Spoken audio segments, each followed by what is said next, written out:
hampir setiap hari.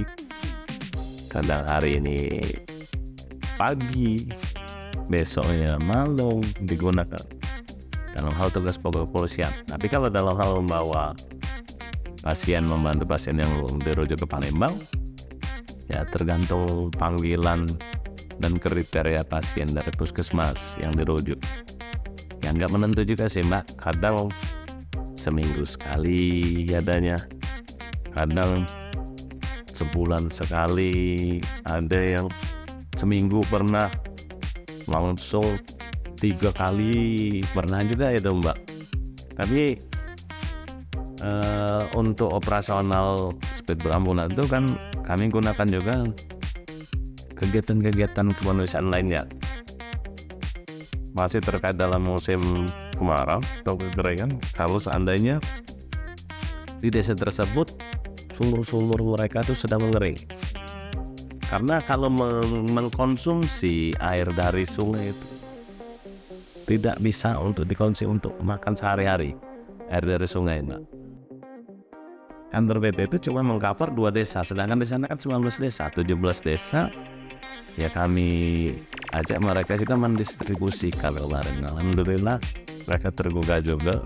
Mereka, desa mana Pak Kapolsek, atau yang desa ini perkiraan berapa liter, mereka yang membawa mendistribusikan. Kadang kami juga, Pak nggak bisa Pak tembus jalan darat ini, bisa nggak pakai speedboat Polsek aja, ngambil dari pinggir sungai pelabuhan PT kami, nanti diisikan di drum-drum atau tangki galon di speedboat itu.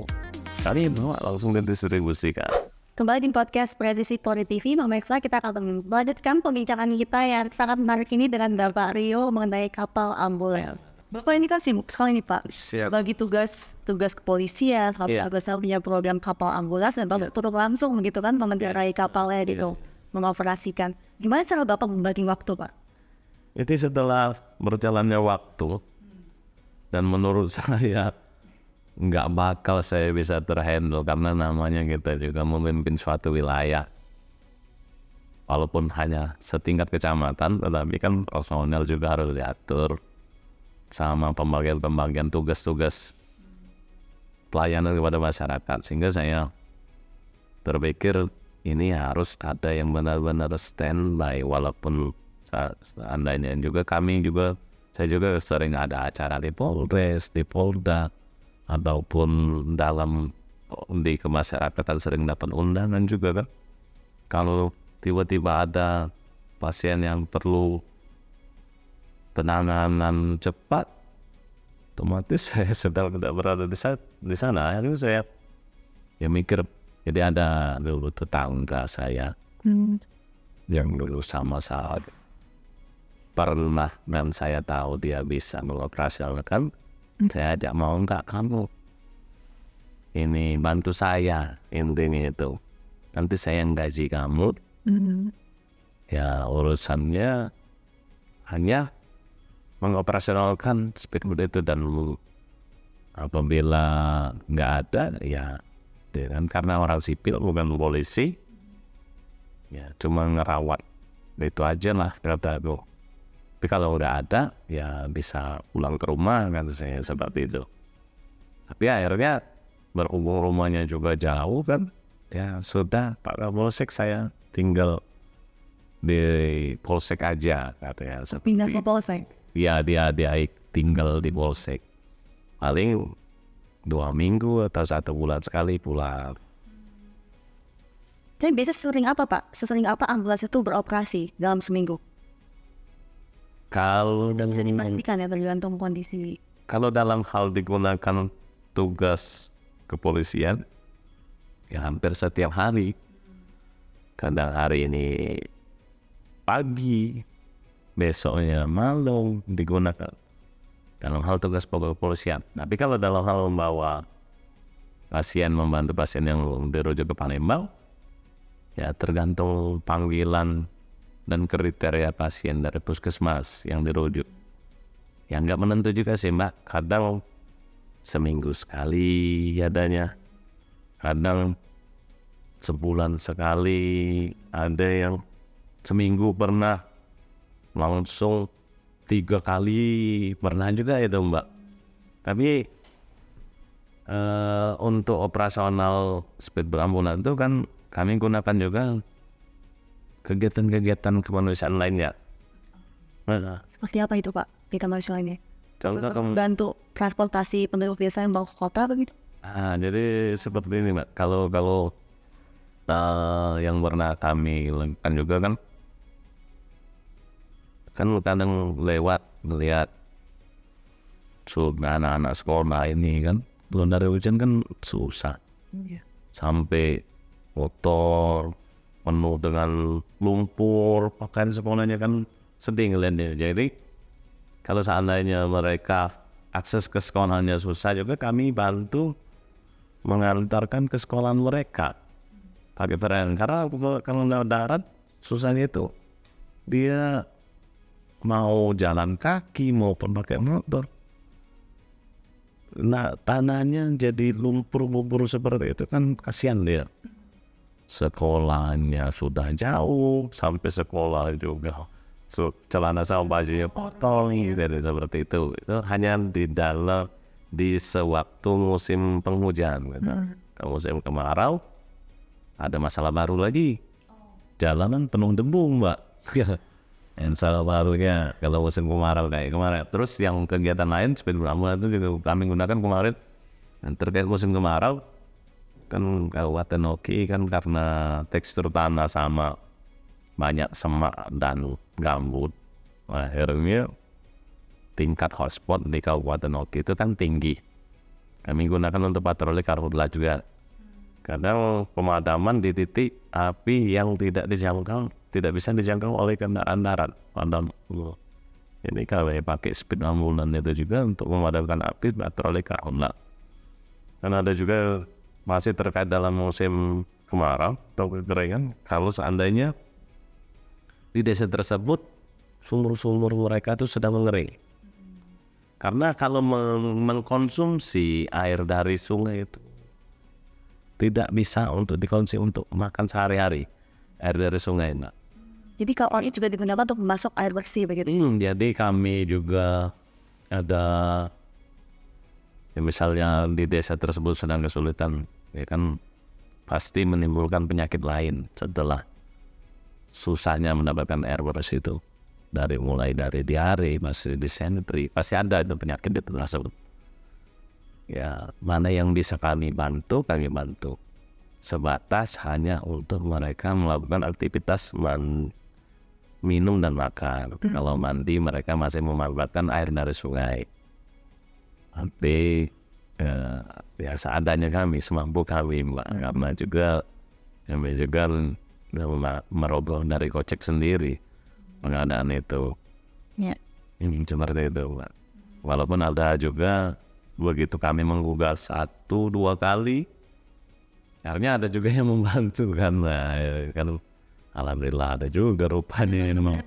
Bapak Selama hari warga saja.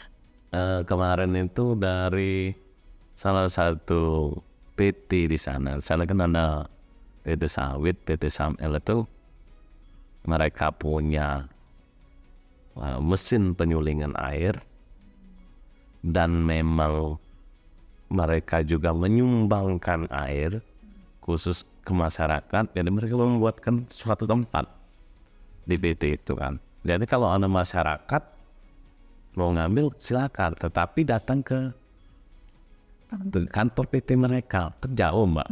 Jadi kantor PT itu cuma mengcover 2 desa, sedangkan di sana kan 19 desa, 17 desa. Ya kami ajak mereka juga mendistribusikan kemarin. Alhamdulillah mereka tergugah juga. Mereka desa mana Pak Kapolsek, kata yang desa ini perkiraan berapa liter, mereka yang membawa mendistribusikan. Kadang kami juga, Pak nggak bisa kami tembus jalan darat ini, bisa nggak pakai speedboat Polsek aja ngambil dari pinggir sungai pelabuhan TT kami, nanti diisikan di drum-drum atau tangki-tangki galon di speedboat itu. Kami bawa langsung didistribusikan seperti itu. Pakai kapal ambulans itu. Pakai kapal ambulans. Dan di sana juga ada 3 pondok pesantren, Mbak. 3 pondok pesantren di sana. Santrinya juga lumayan banyak juga.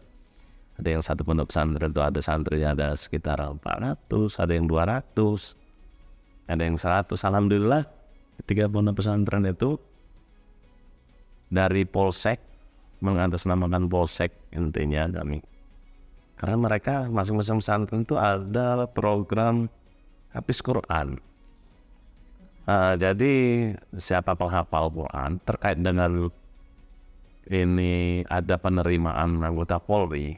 Jadi yang saya jual ada penerimaan anggota Polri yang berbasis yang hafal Quran.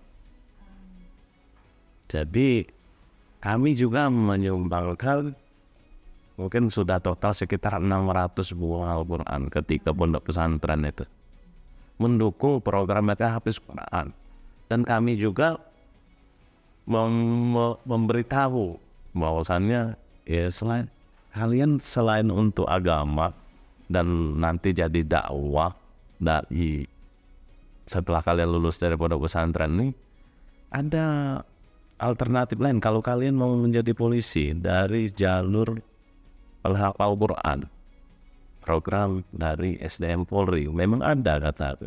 Oh dia Pak. Iya, jadi mereka tuh semakin semangat maksud saya dalam menghafal Quran. Sudah kita kasih Al-Qurannya, dan kalau mereka juga ingin berdakwah di jalan melalui alur menjadi anggota Polri, ada jalannya. Seperti itu, Mbak. Hafiz Quran. Iya, jadi mereka tuh berlomba-lomba untuk menghafal Al-Quran. Seperti itu. Paling enggak mereka ya Pak Kapolsek, ya minimal 10 juz lah kata aku. Nanti aku kalau mau daftar polisi, aku ongkosin dari desa ini. Supaya mereka semangat. Intinya seperti itu. Jadi menghafal Quran itu, Mbak. Ya. Seperti itu niatnya itu. Ya. Pak Rio, ini pertanyaan lain mungkin. Iya. Apakah Bapak memiliki pesan Pak untuk para personel Polri dalam menjalankan tugasnya? Kalau pesan masyarakat begitu. Intinya kita ini laksanakan tugas pokok sehari-hari di kepolisian itu dengan sabar dan ikhlas. Kalau kita melakukan suatu hal atau pekerjaan itu dengan keikhlasan, hasilnya juga kita pasti senang. Tidak ada dongkol di dalam hati kita. Yang pertama, yang kedua, apapun profesi kita, apapun agama kita, sekiranya kita bisa membantu sesama kita, lakukanlah itu karena kita niatkan hanya untuk mencari amal ibadah kita untuk bekal kita di akhirat. Tentu yang ketiga, mungkin pesan saya apabila untuk kepada personel Polri yang memang benar-benar untuk kedinasan ini, ya lo bisa teruslah berkreasi, berinovasi sehingga memunculkan tingkat kepercayaan dan kecintaan masyarakat kepada institusi Polri kita, dan tanpa embel-embel mau minta apa mintaan. Pasti pimpinan mikirkan kalau untuk karir. Yakinlah, yang penting kita dapat tugas dari negara ini kita laksanakan dengan baik dan ikhlas. Amal kita perbanyak. Jangan lupakan selalu kembali ke orang tua dan keluarga. Seperti itu. Ya. Karena polisi ini pekerjaan yang mulia begitu ya Pak ya. Selain mengamankan juga banyak hal sekali yang mereka bisa kontribusikan. Iya, betul. Terima kasih ya Pak Rio atas waktunya Bapak. Iya, sama-sama Mbak Lari. Iya, walaupun saya bukan lagi Kapolseknya, kan dilanjutkan oleh Kapolsek berikutnya. Sehingga bisa membantu banyak. Terus membantu orang, benar. Iya, amalnya tambah banyak kan. Iya. Terima kasih Bapak, sehat selalu. Sama-sama Mbak. Pemirsa podcast Presisi, sekian. Tetap bersama kami dan saksikan podcast Presisi selanjutnya dengan narasumber menarik lainnya. Salam tetap Presisi.